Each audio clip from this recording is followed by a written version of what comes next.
Another thing we want to have happen when a user enters a quantity is it updates cost, but we also want it to update the totals down here to add the sales tax and compute a total altogether. So to do that, now I could add another event handler for when each of these change, but I wouldn't know which event handler would happen first. And I want this to be computed before I figure out the total. So instead of doing an event handler, we are just going to create a function. And this will be outside of the add listeners function. So we'll just put it all the way outside, and all it's going to do is compute the total. And then we can call this whenever we need it. So we do a compute total. It doesn't need any parameter because it can get all of the values from those boxes. And what we want to do is we want it to get every one of these boxes and add them up. So 1, 2, there's 7 of them that we want to add, and that will be the subtotal, right? So we get the subtotal, and that's going to be equal to, and here there's going to be a bunch of these. So I'm just going to get document dot get element by ID, and here I'm going to put the ID value, and these are going to be for these totals. So if I go get the movie adult total and put it in there, dot value, and then I add that to the next one. Now as soon as we start adding values, we need to remember a couple of things. One, whenever we get a value from a text box, it's a string.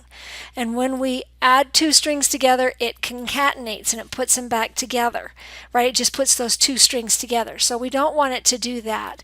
We want to get all those values. So we're going to need to use parse float on that value. So we'll get that value, parse float it, so we can add it as a number.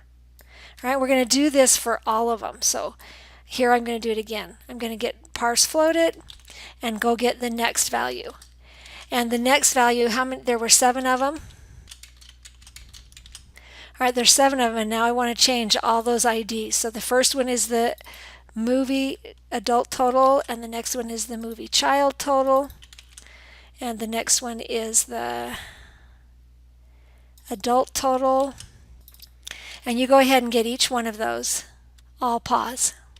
Okay, I've gotten all of those IDs and add them together, get rid of that final plus, and that will change them each to a float, add them all together, and that will give us the subtotal. All right, with that we need to compute the tax. So the tax equals the subtotal times 7%, so times 0.07. And now I want to round this because this 0.07 might give us many digits after. So I want to round tax, and the way that I'm going to do that is simply say tax equals, I'm going to take, there's a math function, it's with a capital M, math.round, and it will round a number to an integer. But I want 2 digits, so I'm going to take the number first and multiply it by 100. And that gets those 2 digits where they need to be, and then it will round it and cut it off, and then I want to divide it by 100 to get those 2 digits back again.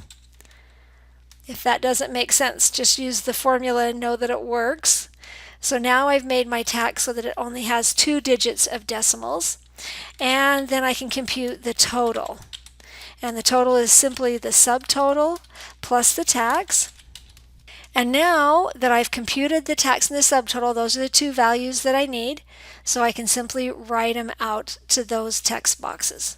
And here we do this, what we do all the time, document.get element by ID. And here I have to go find what are those values. The sales tax is the ID for the first one.